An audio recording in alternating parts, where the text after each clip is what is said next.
आप खुद सोच के देखिए, जिसका बिजनेस जैसे 178 है 5 लाख रुपए लगाए होंगे, वो 10 रुपए तक आते आते तो वो बिल्कुल ही मर गया होगा। अपनी फाइनेंशियल स्टेटमेंट्स थी 2003 से लेकर 2008 तक, जो भी इनकी फाइनेंशियल स्टेटमेंट्स थी, जैसे कि बैलेंस शीट हो गई या और थी, उनको एक तरीके से मैनिपुलेट किया था, और उनको मैनिपुलेट किया गया था। कंपनी की फिगर बढ़ा चढ़ाकर दिखाई गई थी, उनका प्रॉफिट बढ़ा चढ़ाकर दिखाया गया था। 50 करोड़ का अगर कंपनी को प्रॉफिट हो रहा है फॉर एन एग्जांपल, तो उसको 500 करोड़ दिखाया गया था। जब कंपनी के आगे आंकड़े बढ़कर पेश हो रहे थे तो लोग भी इस पे भरोसा कर रहे थे, और लोगों ने उस समय की ये सबसे बड़ी वेकअप कॉल थी, क्योंकि प्रमोटर्स की होल्डिंग धीरे धीरे धीरे धीरे धीरे धीरे धीरे धीरे कम होती गई। इन्होंने जो ये स्कैम किया, इसके अंदर अब आप एक बात बताइए, अगर कोई भी कंपनी है, ठीक है, जैसे सत्यम का नाम ले लीजिए, कोई भी कंपनी है, अगर वो गलत फाइनेंशियल नंबर लोगों के सामने रिप्रेजेंट कर रही है, क्योंकि in person if someone has taken a share like me और you won't go into the company and check all the details, ठीक है।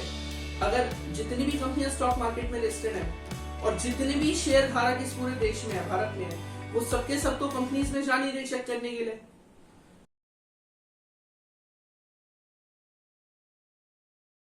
हाय गाइस, कैसे हैं आप लोग।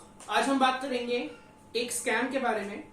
आज हम बात करेंगे इन्वेस्टर्स और जो न्यू इन्वेस्टर्स हैं और जो नए लोग शेयर मार्केट के बारे में निवेश करने के बारे में सोच रहे हैं, आज हम बात करेंगे उनकी सावधानी के बारे में। आज हम बात करेंगे कि कैसे आप, अगर आप शुरुआत कर रहे हैं शेयर मार्केट के अंदर या आपने निवेश कर रखा है, तो उस केसेस में आप सावधान कैसे रह सकते हैं।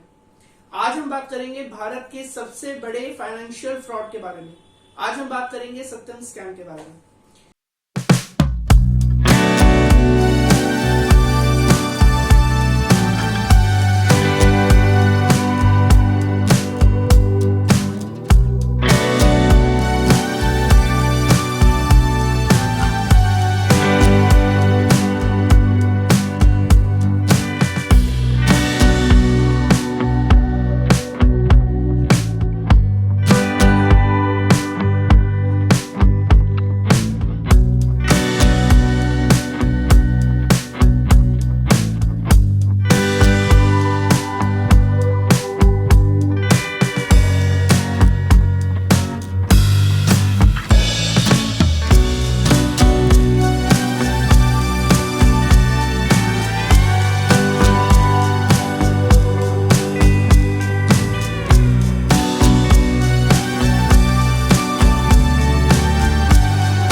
कि सत्यम स्कैम के अंदर ये जो कंपनी एक तरीके से एस्टैब्लिश हुई थी, ये हुई थी आपकी 1987 में।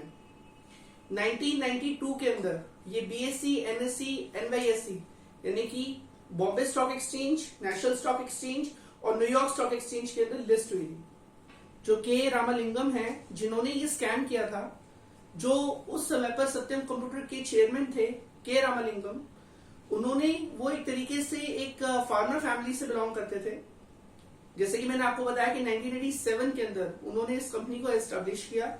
उसके बाद with in 5 years it got listed in stock market, और सिर्फ यहाँ की स्टॉक मार्केट्स के अंदर ही नहीं, विदेशी स्टॉक मार्केट के अंदर भी ये कंपनी लिस्ट हो गई। के रामालिंगम ने 20 कर्मचारियों के साथ इस कंपनी की शुरुआत की थी, और जब ये एक तरीके से एक्सपेंड हुआ धीरे धीरे, तो 66 कंट्रीज के अंदर इनका कारोबार फैला, और बहुत बड़े पैमाने पर लोग इस कंपनी पे भरोसा कर रहे थे उस समय पर।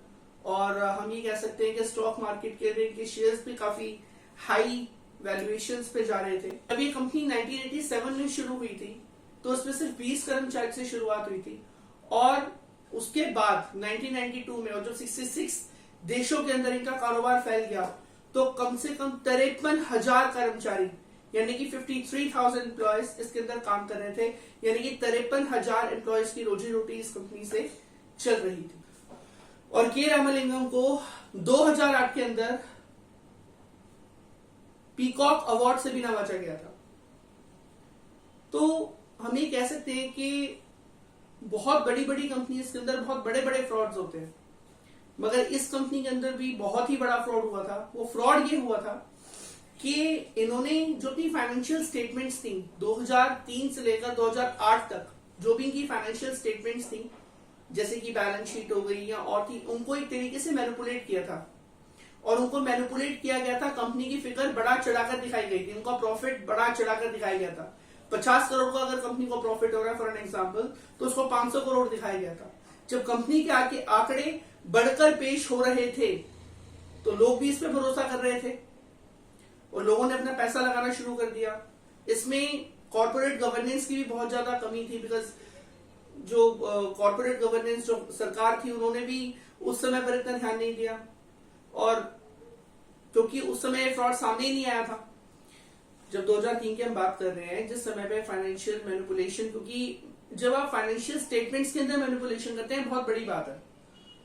देखिए, आप हैं, हम हैं या और लोग हैं, जब हम शेयर खरीदते हैं तो हम फाइनेंशियल स्टेटमेंट्स की स्टडी करते हैं। जितनी भी फंडामेंटल एनालिसिस, टेक्निकल एनालिसिस आपको सिखाई जाती है, वो फंडामेंटल स्टडीज पे सिखाई जाती है। कि फंडामेंटल स्टडीज जब आप किसी चीज की करते हैं तो आपको उनके नंबर्स के बारे में पता लगता है कि कंपनी ने कैसा परफॉर्म किया है, because you are predicting the future on the basis of past track records. जो पास्ट के कंपनी के ट्रैक रिकॉर्ड्स रहे हैं उसके बेसिस पर आप फ्यूचर प्रिडिक्ट करते हैं। सो स्पेसिफिकली क्या हुआ है कि इन्होंने जो ये स्कैम किया, इसके अंदर अब आप एक बात बताइए, अगर कोई भी कंपनी है, ठीक है, जैसे सत्यम का नाम ले लीजिए, कोई भी कंपनी है, अगर वो गलत फाइनेंशियल नंबर लोगों के सामने रिप्रेजेंट कर रही है, क्योंकि in person if someone has taken a share like me और you won't go into the company and check all the details, ठीक है। अगर जितनी भी कंपनियां स्टॉक मार्केट में लिस्टेड है और जितने भी शेयर धारक इस पूरे देश में है, भारत में है, वो सबके सब तो कंपनीज में जा नहीं रहे चेक करने के लिए, तो वो किस पे भरोसा करते हैं? फंडामेंटल एनालिसिस पे भरोसा करते हैं। किस पे भरोसा करते हैं? जो कंपनी एनएसई बीएसई को अपने रिकॉर्ड सबमिट करती है कि इस साल उन्होंने इतना प्रॉफिट किया, इतना ये सब कुछ किया, तो वो जो एक तरीके से अपना ये सब कुछ सबमिट करती है, अपने डॉक्यूमेंट सबमिट करती है, वही डॉक्यूमेंट इन्वेस्टर्स के सामने आते हैं, वही डॉक्यूमेंट न्यूज़पेपर्स और ये सब पब्लिश करते हैं, वही डॉक्यूमेंट जब हम कंपनीज के बारे में देखते हैं तो हम उन डॉक्यूमेंट को देखते हैं और उसी के बेसिस पर हम कंपनी में निवेश करते हैं। ये एक तरीके की साइकिल है। सो बेसिकली अगर शुरुआत में कंपनी ने ही गलत डॉक्यूमेंट प्रेजेंट किए हैं, क्योंकि ये एक तरीके से कॉर्पोरेट गवर्नेंस की जिम्मेदारी बनती थी कि उनको देखना चाहिए था, बट उनकी तरफ से कुछ लापरवाहियां हुई, तो बेसिकली क्या है कि जब ये चीजें सामने आई तो उसके बाद लोगों को भरोसा होने लगा कि कंपनी के नंबर्स बहुत अच्छे हैं, कंपनी इतना प्रॉफिट में जा रही है।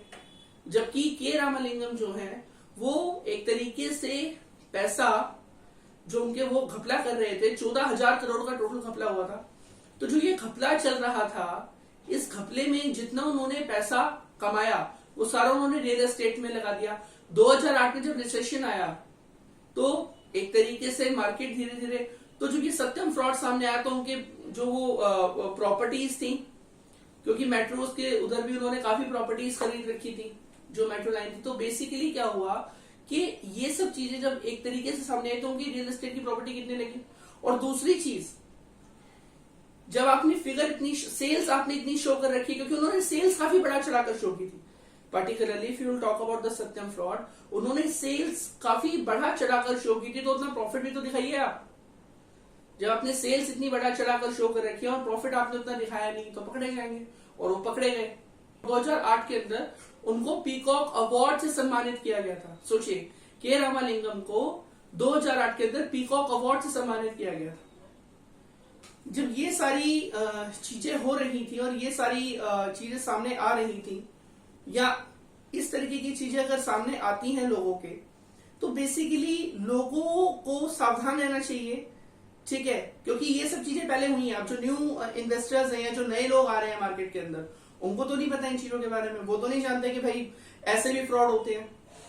हालांकि मैं आपको एक चीज बता देता हूं, इन्वेस्टमेंट के अंदर जब आप proper fundamental professional fundamental analysis करते हैं, प्रॉपर फंडामेंटल एनालिसिस करते हैं, उस समय पर भी सत्यम की जिन लोगों ने प्रॉपर फाइनेंशियल एनालिसिस किया था, प्रॉपर फंडामेंटल एनालिसिस किया था, तो उन्होंने एक चीज देखी थी कि प्रमोटर होल्डिंग धीरे धीरे कम हो रही थी, क्योंकि ये लोग जो कंपनी का मालिक है वो अगर फ्रॉड कर रहा है तो उसको तो पता है ना कि वो फ्रॉड कर रहा है, भले ही पूरी दुनिया को वो गलत डॉक्यूमेंट दे रहा हो, भले ही पूरी दुनिया के सामने वो कंपनी के गलत नंबर पेश कर रहा हो, बट अगर वो खुद गलत कर रहा है तो उसको तो पता है ना कि मैं गलत कर रहा हूं। तो वो क्या कर रहे थे, वो धीरे धीरे अपना स्टेक बेच रहे थे। जो प्रमोटर होल्डिंग थी कंपनी के अंदर वो धीरे धीरे कम हो रही थी। तो जो इन्वेस्टर्स थे वो कॉशियस हो गए थे। इन्वेस्टर्स जिन्होंने जो फंडामेंटल एनालिसिस, मतलब ऐसा नहीं होता कि आपने एक बार कंपनी के शेयर खरीद लिया आप आंखें बंद करके बैठ गए, नहीं आप। तो इन्वेस्टर्स कॉशियस हो गए थे उस चीज के लिए। इन्वेस्टर्स ने देख लिया था कि भाई हमें ऐसी कंपनी से फटाफट निकल जाना चाहिए जिसमें प्रमोटर की होल्डिंग कम हो रही है। तो ये एक तरीके से हम कह सकते हैं वेकअप कॉल थी उस समय। और उस समय की वेकअप कॉल में जो लोग रेगुलर आंकड़े चेक कर रहे थे, हर क्वार्टरली रिजल्ट के बाद आंकड़े देख रहे थे, क्योंकि आंकड़ों में बदलाव आते हैं। हर क्वार्टरली रिजल्ट के बाद पता लगता है, हो सकता है कि प्रमोटर्स का पिछले क्वार्टरली रिजल्ट में 60% स्टेक हो, इस बार 70% हो गया, अगली बार 80% हो जाए। हो सकता है इस बार 70% हो और इस बार 70% आया हो, फिर वो घटकर अगली बार 40% हो जाए। ऐसे ही FIIs का होता है, ऐसे ही DIIs का होता है। तो ये जो आंकड़े बढ़ते घटते रहते हैं उससे एक निवेशक कॉशियस हो जाते हैं। और उस समय की ये सबसे बड़ी वेकअप कॉल थी, क्योंकि प्रमोटर्स की होल्डिंग धीरे धीरे कम होती गई, राइट। और प्रमोटर्स की होल्डिंग कम होती गई, इसलिए लोगों को पता लग गया कि भाई हमें यहां से निकल जाना चाहिए। और फिर वो 140 रुपए, 178 रुपए का शेयर 40 रुपए पे आ गया। और फिर वो 40 रुपए से 7 रुपए, 6 रुपए, 10 रुपए ऐसे बिल्कुल घटता चला गया। तो ये आप खुद सोच के देखिए, जिसने बिजनेस जैसे 178 है 5 लाख रुपए लगाए होंगे, वो 10 रुपए तक आते आते तो वो बिल्कुल ही मर लिया होगा, ठीक है, वो तो बिल्कुल ही खत्म हो गया होगा कि भाई मेरा तो सारा ही पैसा गया। तो ये चीज हमें समझ के चलनी चाहिए। इसलिए हम कह रहे हैं कि आप जब भी निवेश करें हमेशा कंपनीज को देखकर करें, उनके आंकड़े देखकर करें, वो बहुत ही ज्यादा जरूरी है। हमने कोर्स भी लॉन्च किया है, लर्न स्टॉक मार्केट, जो 5000 रुपीज की फीस, जिसमें हम आपको basics of stock market, fundamental analysis of stock market, case studies of stock market, ये सब आपको सिखाएंगे। केस स्टडीज के अंदर हमने अभी कुछ 5 पॉइंट ही बोले हैं, कुछ 6 पॉइंट बोले हैं, कुछ ही पॉइंट हमने आपको बताए हैं। पर हम आपको डिटेल में बताएंगे कोर्स के अंदर, जब वो कोर्स कराया जाएगा तो हम डिटेल में बताएंगे, डिटेल में डिस्कशन करेंगे। तो आते हैं नेक्स्ट टाइम एक नई वीडियो के साथ। Thank you very much. जय हिंद, जय भारत।